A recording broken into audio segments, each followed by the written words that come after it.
Bonjour et bienvenue à la rubrique mot pour mot de votre chroniqueuse des jours meilleurs. Pour ceux qui ne me connaissent pas, je m'appelle Céleste Favarou, je suis schizophrène et rétablie. Rétablie ne veut pas dire guérie. Nuance que nous verrons peut-être dans une autre rubrique. En attendant, depuis 2023, je m'évertue à accompagner les personnes souffrant de troubles psychiques. Je suis aidante. Mais ce statut ne me met pas en position de force ou de supériorité. J'aime à penser qu'entre pairs et entre professionnels, la relation peut être horizontale et non plus verticale. Au fond, nous ne sommes que des humains. Mais les humains dont je vais vous parler aujourd'hui sont tout à fait particuliers.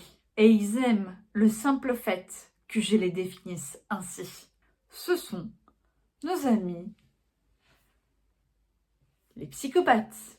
Alors, non, un psychopathe n'est pas un schizophrène, ni un bipolaire, ni je ne sais quelle autre pathologie que les médias vous ont enseigné. Non, ce qui différencie le commun des psychotiques des fameux psychopathes est l'angoisse. Les médias ont un malin plaisir à citer le terme de psychopathe dès qu'une personne souffrant de troubles psychiques fait un acte de violence. Sachez que le plus souvent, les schizophrènes, qui sont les plus stigmatisés, sont plus dangereux pour eux-mêmes que pour les autres, que pour autrui. Il est vrai qu'il y a des exceptions qui sont passées à l'acte. Mais nos névropathes le font aussi, et beaucoup plus en masse. Le terme de névropathe, que je dois cesser d'utiliser, est une façon peu élégante de me rebeller face aux médias. C'est par rancœur que j'use d'un tel mot, car au fond un psychopathe n'a pas la même racine de psychose, et donc névrosé devrait rester tel quel. La névrose est la structure psychique la plus répandue dans le monde. C'est ce qu'on appelle la normalité. Névrose et psychose sont deux structures bien distinctes. L'une est régie par les pulsions de l'inconscient et l'autre est régie par le refoulement de ces pulsions dans l'inconscient. Cette nuance régit directement dans le rapport au corps. Comment ce dernier sera impacté. Mais je n'irai pas plus loin. Je suis père aidante, pas psychologue. N'hésitez pas à en parler avec des professionnels de confiance si vous avez besoin d'éclaircissement. Cela vous surprendra peut-être et vous réaliserez bien des choses. Peut-être en apprendrez-vous davantage sur vous-même.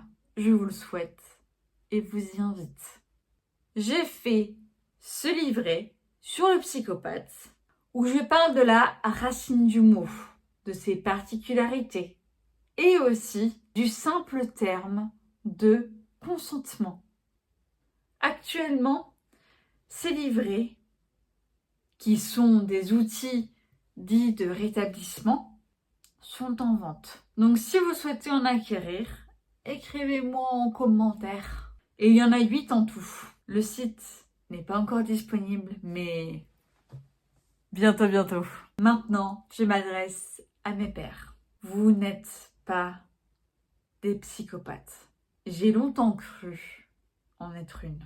Pourtant, j'ai des hallucinations. Et qui dit hallucination dit expression de l'angoisse. Si vous voulez vous remémorer un peu, vous remettre au clair sur la thématique de l'angoisse, je vous invite à aller voir la vidéo qui est dédiée dessus sur ma chaîne.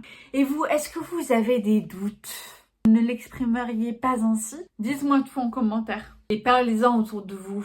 Parlez avec des personnes de confiance, des amis, des proches, des personnes qui vous connaissent. Communiquez, échangez et voyez ce qui est stigmatisant. Détachez-vous de la crainte d'en faire partie. La peur est déjà signe d'une bonne santé mentale. À bientôt pour une nouvelle rubrique. Prenez soin de vous, prenez soin de vos proches. Likez la vidéo, abonnez-vous. C'était votre chroniqueuse des jours meilleurs.